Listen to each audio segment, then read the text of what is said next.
रात ठंडी थी, हवा इतनी तेज कि झोपड़ी के छेदों से अंदर सीधे चुभ रही थी। कविता कार्तिक को सीने से लगाए बैठी थी। कार्तिक, तू मेरी गोद में ही रहे। मैं जानती हूँ कंबल हल्का है, हवा रुकती नहीं, पर मेरे पास रहकर तू ठंड से बच जाएगा। गरीब की रातें लंबी होती हैं बेटा, पर तू चिंता मत कर। जब तक मैं हूँ तुझे कांपने नहीं दूंगी। आज की रात जैसी भी है हम काट लेंगे। थोड़ी देर बाद रमेश अंदर आया, हाथ सुन्न, सांसें भाप जैसी। काविता, जंगल पूरा घुमाया पर सूखी लकड़ी जैसे छुप गई हो। जो मिली वो भी गीली थी, पर खाली हाथ लौटने की हिम्मत नहीं हुई। हर कदम पर एक ही बात दिमाग में थी, अगर आज लकड़ी कम होगी तो तुम दोनों को और ठंड लगेगी। इसलिए खुद जम गया, लेकिन लकड़ी फिर भी उठा लाया। हमें कौन सा ठंड रुकने देती है? गरीब आदमी अगर रुक जाए तो ठंड उसकी जान ले लेती है। रमेश, तुम क्यों खुद को इतना तोड़ देते हो? ये उंगलियां देखो, ऐसे लग रही हैं जैसे बर्फ पर रखी हूँ। हमें आग चाहिए, पर इसके लिए तुम्हें खुद को खतरे में डालने की जरूरत नहीं। हम धैर्य रख लेंगे, एक रात की ठंड और सही, पर तुम ऐसे वापस आओगे तो मैं चैन से कैसे बैठूं? मैं तुम्हारी बात समझता हूं काविता, लेकिन सच्चाई ये है कि जब मैं जंगल में होता हूं मैं ठंड भूल जाता हूं। दिमाग में बस तुम्हारे और कार्तिक के कांपते चेहरे आते हैं। लगता है अगर एक लकड़ी और ले आऊं तो शायद तुम दोनों की रात थोड़ी आसान हो जाए। मैं अपने लिए नहीं, बस तुम दोनों की रात गर्म करने के लिए खुद को ठंड में झोंक देता हूं। पापा, क्या कभी हमारा घर भी ऐसा बनेगा जिसमें हवा अंदर न आए, जिसकी दीवारें टूटी फूटी न हो, जहाँ सोते समय ये डर न लगे कि छत गिर जाएगी? स्कूल में सबके घर अच्छे हैं, क्या हमारी जिंदगी भी कभी बदल जाएगी पापा? कार्तिक, जिंदगी धीरे धीरे बदलती है बेटा। हम गरीब जरूर हैं, पर मेहनत वाले हैं। आज नहीं तो कल हमारी हालत बदलेगी। एक दिन ऐसा घर बनेगा जहां तू बिना डर और बिना ठंड के सोएगा। तू छोटा है, पर तेरी उम्मीद बड़ी है, और वही हमें मजबूत रखती है। बेटा, तेरी ये बात मेरे दिल में गड़ गई, और वादा करता हूं हम घर बनाएंगे। तुझे हवा खाने नहीं दूंगा। गरीबी बहुत कुछ रोकती है, पर मेहनत करने से रोक नहीं सकती। तुम और तुम्हारी माँ मेरे साथ हो, तो मैं किसी ठंड, किसी मुश्किल से हार नहीं मानूंगा। हम यह रात भी काट लेंगे और ये जिंदगी भी बदल लेंगे। कविता ने आग जलाई और दोनों अपने मासूम बच्चे के साथ आग के पास बैठ गए। ठंड की तीखी हवा कच्चे घर में तीर की तरह घुस रही थी। कार्तिक का शरीर बुखार से जल रहा था। कार्तिक, मेरे लाल, माँ को देख, ये क्या हाल हो गया है तेरा? तू तो सुबह बिल्कुल ठीक था। ये ठंडी हवा, ये टूटा घर, ये टपकती छत। हे भगवान, तू मेरे एकलौते बच्चे को मत छीनना। मेरे हाथ पांव कांप रहे हैं। मुझे समझ नहीं आ रहा कि पहले तुझे ढकूं या पहले दवाई ढूंढने निकलूं। कविता, इसकी त्वचा देख, ठंडी पड़ रही है और माथा आग की तरह जल रहा है। मैं कसम खाता हूं, आज पहली बार मुझे लग रहा है कि मैं किस किस्म का बाप हूं। जेब में 1 रुपया नहीं, घर में अन्न का दाना नहीं। काश मैं कमा पाता, काश मैं अपने बच्चे की इस हालत का इलाज कर पाता। काव्यता, कार्तिक को देख, ये मुझे पहचान भी नहीं रहा। उसकी पुतलियां ऊपर जा रही हैं। मैं डर रहा हूं काव्यता, मैं बहुत डर रहा हूं। रमेश, मैं अभी बाहर जा रही हूँ। चाहे कितना भी तिरस्कार मिले, चाहे कितने भी अपमान सहने पड़े, मैं हर घर जाऊंगी, किसी से भीख मांग लूंगी, पर अपने बच्चे को इस हालत में नहीं छोड़ सकती। कविता ठंड में नंगे पांव बाहर निकल पड़ी। ठंड पैरों को सुन्न कर रही थी, पर मन में बस कार्तिक की चिंता थी। रामलाल भैया, कृपया मेरी बात सुन लीजिए। मैं बहुत बड़ी उम्मीद लेकर आपके पास आई हूँ। मेरे बेटे कार्तिक को तेज बुखार है। उसकी सांसें बार बार अटक रही हैं। घर पर ना खाने को कुछ है, ना उसके लिए कोई गर्म कंबल। भैया, दवाई लाने के लिए बस 50-60 रुपए चाहिए। मैं कल मजदूरी करके आपके पैसे लौटा दूंगी। रामलाल भैया, दया कर दीजिए, मेरे बच्चे की हालत बहुत खराब है। कविता, तुम्हारे घर में हर हफ्ते कोई ना कोई बीमारी रहती है क्या? हम डॉक्टर थोड़ी हैं जो रात के इस वक्त दरवाजा खटखटाकर हमारी नींद खराब कर दोगी। औरत हो, थोड़ा लिहाज रखो, कहीं और जाओ। और सुनो, तुम लोगों का दिमाग अब ठिकाने लगाना पड़ेगा।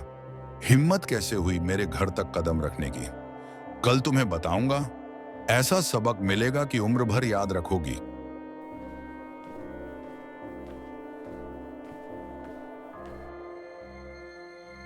काकी, मैं हाथ जोड़ती हूँ, मेरे बच्चे की हालत खराब है, उधार दे दो, बस थोड़ा सा, मैं चुका दूंगी। जब चुका ही नहीं पाओगी तो क्या दोगी? पिछले उद्धार का क्या हुआ? हर बार वही रोना, गरीबी, बच्चा, बीमारी। बस करो कविता, हम भी गरीब हैं, हमारा घर भी ऐसे ही चलता है। अब और नहीं, जाओ यहाँ से।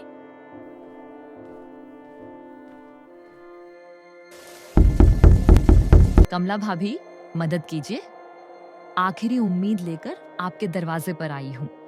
किसी ने भी साथ नहीं दिया, आप ही समझ सकती हैं एक माँ का दर्द। मेरा बेटा बुखार में तप रहा है, उसकी सांसें तेज चल रही हैं। भाभी, थोड़े से पैसे दे दीजिए, मैं आपके घर का सारा काम कर दूंगी। ये ठंड बढ़ती जा रही है, कहीं मेरा बच्चा ठंड से टूट न जाए। अगर पैसे न दे सकें तो एक पुराना कंबल ही दे दीजिए। कमला भाभी, दया कीजिए, बस एक बार मेरी मदद कर दीजिए। कविता, लोग सही ही कहते हैं, अपनी औकात से ज्यादा जिम्मेदारियां मत उठा लिया करो। खुद तो जैसे तैसे गरीबी में जीते हो और ऊपर से बच्चा भी। अब भुगतो, हमसे मत मांगो, अपना घर खुद संभालो और अब जाओ यहाँ से। हमारी नींद खराब कर दी तुमने। गांव में किसी ने कविता की मदद नहीं की, वह उदास और बेबस मन लिए वापस लौट आई।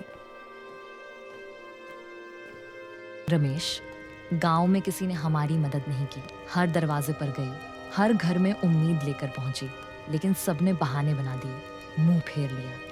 अब बस एक ही आखिरी उम्मीद है, मेरा भाई। कल मैं उसके गांव जाऊंगी और उससे मदद मांगूंगी, वो मुझे मना नहीं करेगा, मुझे पूरा विश्वास है। माँ बाप नहीं हैं तो क्या हुआ, मेरा भाई तो है। कविता, तुम ठीक कह रही हो।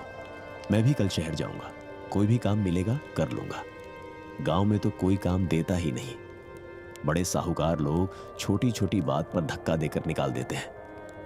ऊपर से मेरे सारे पैसे भी दबा लिए उन्होंने। दोनों पति पत्नी अपने बीमार बच्चे को गोद में समेटे पूरी रात सवेरे होने का इंतजार करते रहे। जैसे ही सुबह हुई, कविता अपने भाई से मदद मांगने उसके गांव निकल पड़ी।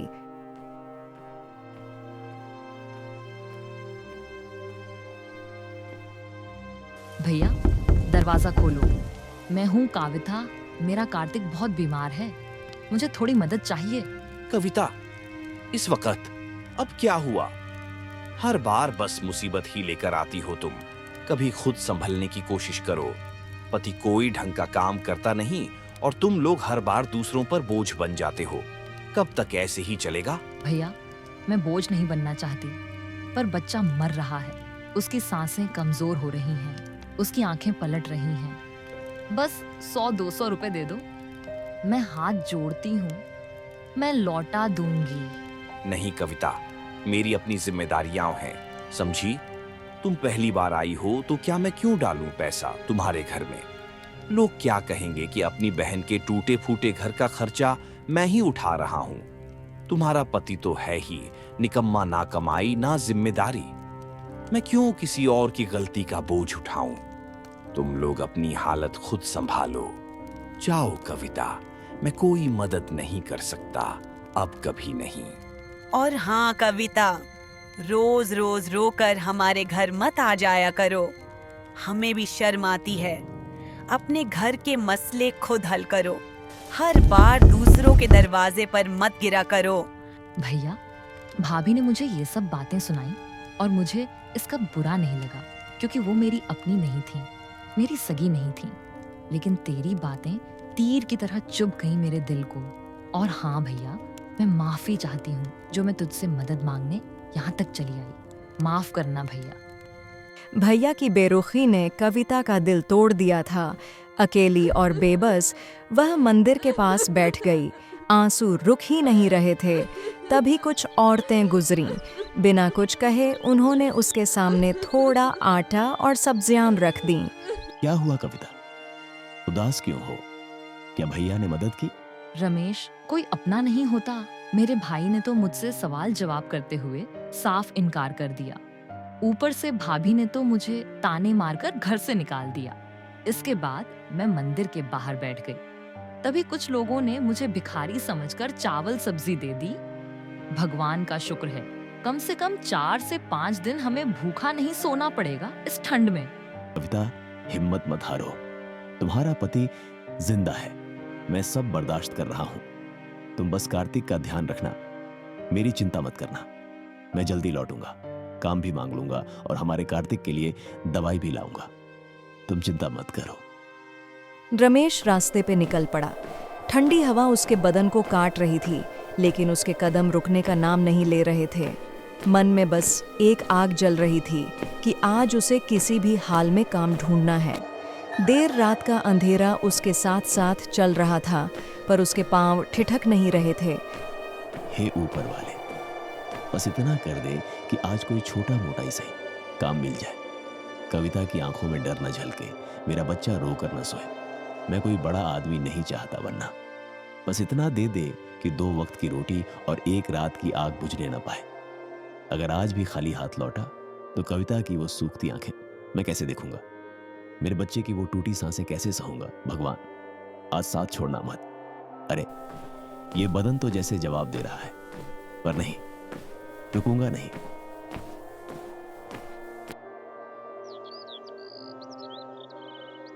सर्द हवा उसके बदन की चोर चोर में घुस रही थी, लेकिन उसने हिम्मत नहीं हारी और पूरा सफर पैदल ही तय किया। शहर पहुंचते पहुंचते उसे तेज बुखार चढ़ गया। वह एक छोटी सी दुकान पर गया। भैया, 1 कप चाय दे दो। अभी अभी गांव से पैदल आया हूं। पूरी रात बदन जमता रहा। हड्डियां ऐसे दर्द कर रही हैं जैसे कोई भीतर से तोड़ रहा हो। अगर एक घूंट गरम चाय मिल जाए ना, तो शायद थोड़ी ताकत आ जाए काम ढूंढने की। अभी मेरे पास पैसे नहीं हैं। काम मिलते ही दे दूंगा। बस इस वक्त थोड़ी गर्मी चाहिए, नहीं तो लगता है पैरों से जान निकल जाएगी। अरे, सुबह सुबह मुफ्त खोरी का मेला लगा रखा है क्या? हर दूसरा आदमी बिना पैसे के चाय मांगने चला आता है। क्या मैं चैरिटी चला रहा हूँ? ना पैसे, ना काम, और चाय चाहिए। चलो हटो यहाँ से, मेरा टाइम मत खराब करो। ठीक है भैया, आपकी दुकान है, हक आपका है, मैं जा रहा हूं। भैया, घर में बच्चा बीमार है। 2 दिन से दूध नहीं पिया उसने। कोई भी काम दे दो, छोटा बड़ा, चाहे जितना भी मेहनत वाला हो, मैं कर लूंगा। बस आज खाली हाथ जाने में मेरे दिल की हिम्मत नहीं बची। सच्ची बात तो यह है कि मुझे दया पर नहीं, काम पर आदमी चाहिए। तुम्हारी हालत देखकर लगता है कि पहले अपने घर की समस्याएं संभालो, फिर नौकरी का सोचो। मैं अपने ढाबे को किसी की मजबूरी का सहारा नहीं बना सकता। और भाई, सच बताऊं, जाओ कहीं और कोशिश करो। पता नहीं कहां कहां से लोग शहर आ जाते हैं, दिमाग खराब कर देते हैं यहां आकर। मेरा ढाबा कोई आश्रम नहीं है जहां हर आने वाले को जगह दे दूं। उसने हर दुकान पर पूछा, हर ढाबे पर कोशिश की, हर निर्माण स्थल पर दस्तक दी, लेकिन हर जगह से उसे नहीं ही सुनने को मिला। उधर घर में कविता बेटा गोद में लिए बैठी थी। उसकी आंखों में चिंता की लकीरें थीं। रात भर बच्चा बुखार में रोता रहा और रमेश भी काम की तलाश में ठंडी रात में बाहर था। माँ, पापा कब आएंगे? मुझे पापा के बिना नींद नहीं आती। पापा आएंगे तो मेरे लिए क्या क्या लाएंगे? कंबल लाएंगे, मिठाई लाएंगे, दवाई भी लाएंगे, ताकि मैं जल्दी से ठीक हो जाऊं। मैं मीठी मीठी दवाई खाकर ठीक हो जाऊंगा, फिर पापा के साथ खेलूंगा भी, है ना माँ? बेटा, पापा आ जाएंगे और तेरे लिए कंबल, दवाई, मिठाई सब लेकर आएंगे। बेटा तू आराम से सो जा। जब तू सुबह उठेगा ना तो पापा तेरे पास ही होंगे। सो जा मेरे लाल। इतनी देर हो गई, कल से गए हुए हैं रमेश, अभी तक लौटे नहीं। न जाने इस ठंड में कहाँ होंगे। ऊपर से कार्तिक बुखार और ठंड से तड़प रहा है। अभी उसको पट्टी देकर सुलाया है। हे भगवान, मेरे बच्चे और मेरे पति की रक्षा करना, ये ठंड हमें निगल न जाए। काफी भटकने के बाद रमेश एक कंस्ट्रक्शन साइट पर पहुंचा। वहां की भाग दौड़, सीमेंट की धूल और मजदूरों की आवाजें उसे एक उम्मीद दे रही थीं। मास्टर जी, कृपा करके काम दे दो। मैं रात भर पैदल आया हूँ, बुखार है हाँ, पर हाथ पैर में अभी भी हिम्मत है। ईंट ढो दूंगा, रेत भर दूंगा, जो कहोगे कर दूंगा। आज घर में आग जलानी है, बच्चे को दवा देनी है। कृपा करके आज खाली मत लौटाओ। देखो, काम है लेकिन भारी है। तुम्हारी हालत देखकर लग रहा है कि तुम गिर भी सकते हो, पर आंखों में जो मजबूरी है वो झूठ नहीं लगती। ठीक है, 250 दूंगा, लेकिन पैसे चाहिए तो रोज आना होगा। एक भी दिन गायब हुए तो किसी और को रख लूंगा। और सुन, 100 बोरियां एक दिन में उठानी होंगी। नहीं उठा पाए तो पैसे का सिर्फ 60% ही मिलेगा।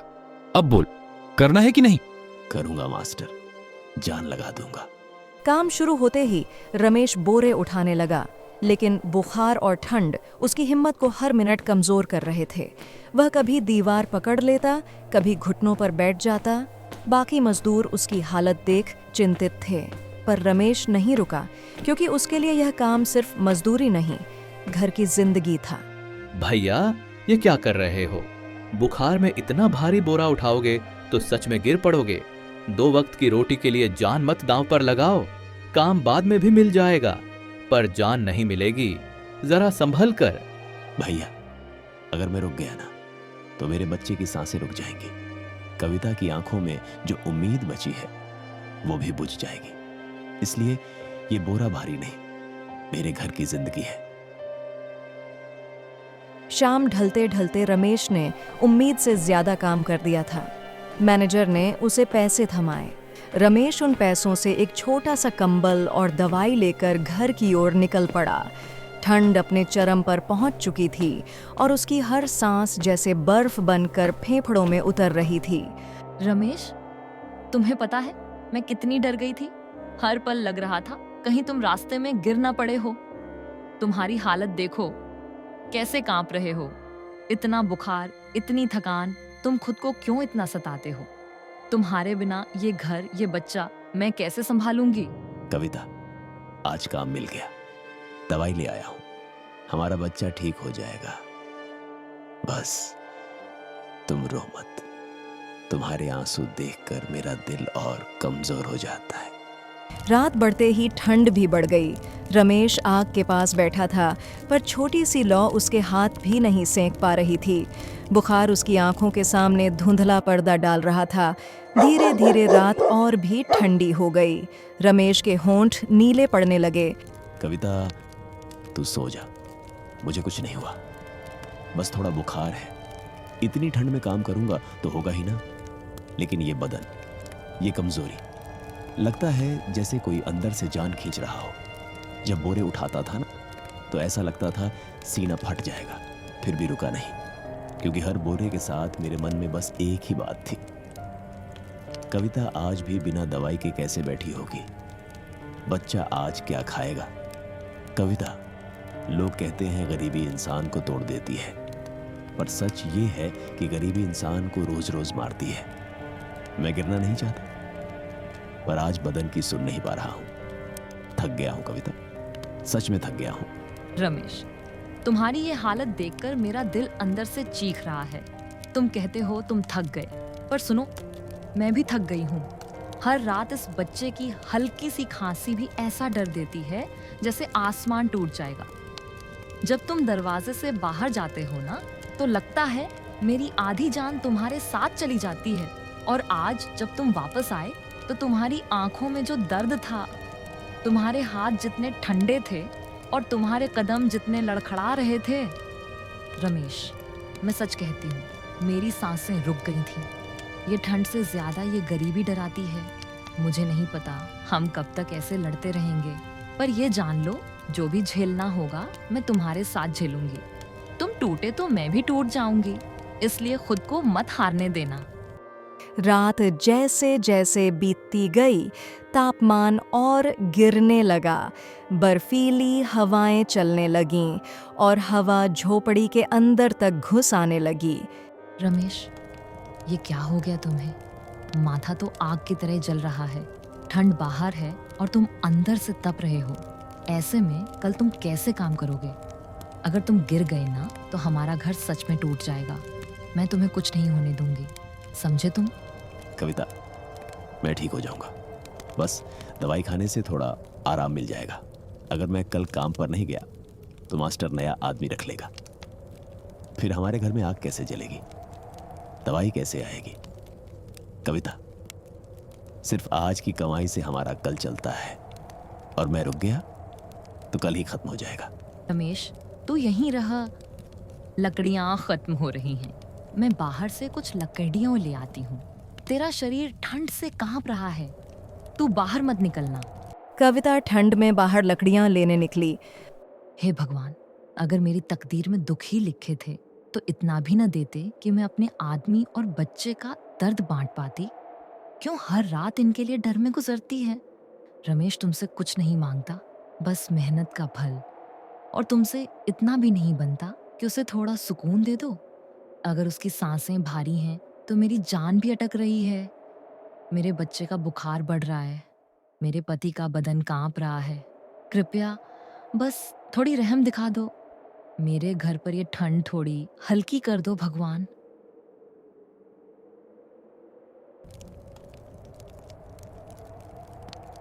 लंबी रात के बाद सुबह की एक हल्की किरण खिड़की से अंदर आई। कविता, मैं अभी भी कमजोर हूं, पर मैं काम पर जाऊंगा, क्योंकि हमारी तकदीर हम खुद बदलेंगे। ठंड चाहे कितनी भी हो, मैं हार नहीं मानूंगा। हमारा बच्चा ठीक होगा, तू देखती जा। हम इस ठंड को भी हरा देंगे। रमेश, तुम अकेले नहीं जाओगे, मैं भी तुम्हारे साथ चलूंगी। और जब हम दोनों साथ होते हैं ना, तो चाहे कितनी भी ठंड हो, कितनी भी गरीबी हो, या कैसी भी मुसीबत खड़ी हो, हम दोनों मिलकर उससे हरा देते हैं। कविता ने रमेश का साथ नहीं छोड़ा। बच्चे को खाना दूध देकर सुलाया और खुद रमेश के साथ ठंड में ही काम पर निकल गई। अरे रमेश, आज तो बड़ा अच्छा दिन है, क्योंकि तुम्हारी पत्नी आई है। काम करने या हमें देखने? मैं काम करने आई हूँ, और बोरा कितना भारी हो यह मैं खुद उठाकर देख लूंगी। आपको देखने की मुझे जरूरत नहीं। कविता, मैं कह रहा हूं, अभी समय है, तुम घर चली जाओ। मैं सब कर लूंगा। तुम ये भारी बोरियां नहीं उठा पाओगी। ये जगह भी तुम्हारे लिए ठीक नहीं है। मैं नहीं जाऊंगी घर। सब संभालने की जिम्मेदारी सिर्फ तुम्हारी नहीं, मेरी भी है। हम दोनों मिलकर हर दुख सहेंगे। तू अकेले क्यों सहेगा? मैं यहीं रहूंगी, सब कर लूंगी। तू परेशान मत हो। कविता, सच कहूं तो आज कितना भी दुख हो, लेकिन तेरी हिम्मत देखकर मुझे भी हिम्मत मिल रही है। मैं बहुत खुशनसीब हूं कि तू मेरी पत्नी है। चल, हम दोनों साथ मिलकर इस मुसीबत को भी पार करते हैं।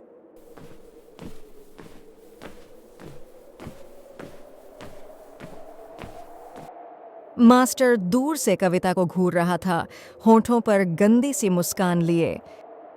तू बहुत मेहनती निकली है। आज पहली बार देखा इतनी ठंड में भी बोरे उठाती औरत। देख, मैं चाहता हूं कि तू यहां टिके और तेरे आदमी को भी टिकाए रखूं। और अगर तू माने तो मैं तुम्हें रोज के 500 की जगह सीधे 2000 दिलवा दूं। रमेश को पता भी नहीं चलेगा। बस कभी कभी थोड़ी सी बात कर लिया कर मेरे साथ। हम यहाँ कमाने आए हैं, किसी की बातों का बोझ ढोने नहीं। 500 क्या, 5000 भी दे दे तो भी मैं तेरे सामने झुकने वाली नहीं। मुझे मेहनत का पैसा चाहिए, शरीर का नहीं। गरीबी ने पेट तोड़ दिया है, पर इज्जत नहीं तोड़ी। और सुन, मैं गरीब हूँ, लेकिन इज्जत से कमाना जानती हूँ। मेरे आदमी को मैं भूखा रख दूंगी, पर खुद की झुकी हुई नजर उसे कभी नहीं दिखाऊंगी। ज्यादा अकड़ मत दिखा, समझी? काम से निकाल दूंगा, मुंह बन जाएगा तेरा। जा। आज से तेरे और तेरे पति दोनों का पैसा काट लूंगा। जा, दिखा गर्मी। कविता, मैंने सब सुन लिया। उस मास्टर ने तुझसे क्या कहा? ये दुनिया ऐसी ही है, मजबूरी में इंसान को देखकर नोचने को तैयार रहती है। जो काम यहाँ का है वो निपटा कर बस घर चलते हैं। कल से हम लोग यहाँ नहीं आएंगे। तेरी इज्जत मेरी पहली जिम्मेदारी है। तू बिल्कुल घबराना मत, मैं तेरे साथ हूं। कार्तिक अपने घर के बाहर खेल रहा था। तभी उसकी नजर जंगल की ओर पड़ी, जहां झाड़ियों के पीछे कुछ चमकता हुआ दिखा। वह उत्सुकता से वहां गया और देखा एक चमचमाता हुआ डिब्बा। कार्तिक ने डिब्बा उठाया और जैसे ही शाम को कविता और रमेश काम से लौटे, वह दौड़ते हुए उनके पास आया। माँ देखो, मैं बाहर खेल रहा था तो मुझे यह डिब्बा मिला। झाड़ियों के पीछे से चमक रहा था। मैंने उठाया और घर ले आया। माँ, इसमें क्या है? कहीं इसमें मिठाई तो नहीं? अरे रमेश, ये तो गहनों से भरा हुआ डिब्बा है और ये सब सोने के हैं। ये किसका हो सकता है? कहीं किसी से गिर तो नहीं गया? जिसका भी होगा वह तो बहुत परेशान हो रहा होगा। हमें इसे पुलिस को देना चाहिए। हाँ कविता, तुम बिल्कुल सही कह रही हो। ये किसी की मेहनत की कमाई है। चलो इसे पुलिस को दे आते हैं। दोनों तुरंत डिब्बा लेकर थाने पहुंचे। साहब, ये गहनों से भरा डिब्बा मेरे बेटे को जंगल में मिला। कृपया इसे इसके असली मालिक तक पहुंचा दीजिए। जिसका भी होगा वह जरूर परेशान होगा। वाह, सच में तुम दोनों की ईमानदारी का कोई जवाब नहीं। तुम्हारी हालत इतनी खराब है, फिर भी तुमने गहनों को वापस करने का सोचा। अगर इस दुनिया में तुम जैसे लोग हो तो दुनिया सच में बदल जाएगी। निश्चिंत रहो, यह डिब्बा सही मालिक तक पहुंच जाएगा। गहने देकर दोनों घर लौट आए। कुछ देर बाद उनके दरवाजे पर दस्तक हुई। दरवाजा खोला तो सामने सेठ धनीराम खड़े थे। रमेश, कविता, तुम्हारा बहुत बहुत धन्यवाद। तुम जानो या न जानो, ये डिब्बा मेरे लिए कितना कीमती है। इसकी कीमत भले ही 5 लाख रुपए हो, लेकिन इसके अंदर मेरी बेटी के ख्वाब और सपने बंद हैं। मैंने ये गहने उसकी जन्मदिन पर देने के लिए तैयार करवाए थे। उसे ये गहने बहुत पसंद आए थे, लेकिन एक दिन जब मैं इन्हें लेकर लौट रहा था, कुछ बदमाशों ने मुझसे ये छीन लिए। शायद पुलिस के डर से वे इन्हें जंगल में फेंक गए। तुम्हारे बेटे को ही ये मिले और तुमने इन्हें वापस कर दिया। दिल से धन्यवाद तुम दोनों का। सेठ जी कहते हैं, जो चीज जिसकी होती है वह उसके पास लौट ही जाती है। हम तो बस एक जरिया बने हैं। आपकी बेटी खुश होगी, इससे बढ़कर हमारे लिए कुछ नहीं। रमेश, तुम जैसा ईमानदार इंसान देखकर मुझे गर्व हो रहा है। इसलिए मैं तुम्हें धन्यवाद के रूप में 10 लाख रुपए और रहने को एक अच्छा घर देना चाहता हूँ। कृपया इसे स्वीकार करो। सेठ जी, आपके इस प्रस्ताव के लिए बहुत बहुत धन्यवाद। लेकिन हम गरीब लोग हैं। 2 रोटी भी हम मेहनत से खाना पसंद करते हैं। हमें अपनी मेहनत पर पूरा भरोसा है। हाँ सेठ जी, अगर आपको हमें कुछ देना ही है तो हमें काम पर रख लीजिए। हम मेहनत करके कमाएंगे, क्योंकि गरीब का जमीर मुफ्त का पैसा लेने को मना करता है। शायद इसी वजह से गरीब गरीब रहता है और अमीर अमीर बनता जाता है। ठीक है रमेश, आज से तुम मेरे यहाँ मुनीम का काम करोगे। और कविता, तुम हमारे घर में खाना बनाया करना। और हाँ, रहने के लिए मैं तुम्हें एक अच्छा घर दे रहा हूँ। अब तो ठीक है? जी सेठ जी, अब बिल्कुल ठीक है। आपका बहुत बहुत धन्यवाद। रमेश और कविता की हालात अचानक बदल गए। अब उनके पास रहने को अच्छा घर था, अच्छी कमाई वाली नौकरी थी और जीवन में पहली बार सुकून की सांस मिली थी। माँ, अब हमारे पास भी अपना घर हो गया है और इस घर में तो बिस्तर भी है, वो भी एकदम नरम नरम। अब हमें नीचे जमीन पर नहीं सोना पड़ेगा, मुझे भूखा भी नहीं रहना पड़ेगा। हमारे पास अब सब कुछ है ना। मैं बहुत खुश हूँ। आज तो पापा भी खुश होंगे। देखना माँ, एक दिन मैं इससे भी अच्छा घर बनवाऊंगा और फिर आपको पिताजी को कोई काम नहीं करना पड़ेगा, बस आराम करना। बाकी सब मैं संभाल लूंगा। हाँ मेरे बेटे, अब तुझे ठंड नहीं लगेगी और हमें पता है कि तू सब संभाल लेगा। तेरी किस्मत और तेरे मन की सच्चाई से ही तो हम लोग आज यहाँ तक पहुँचे हैं। अब तू आराम कर। तेरे माँ बाप जब तक जिंदा हैं तुझे कुछ नहीं होने देंगे। नमस्ते दोस्तों, मैं हूँ निधि। अगर कहानी पसंद आए तो लाइक जरूर करें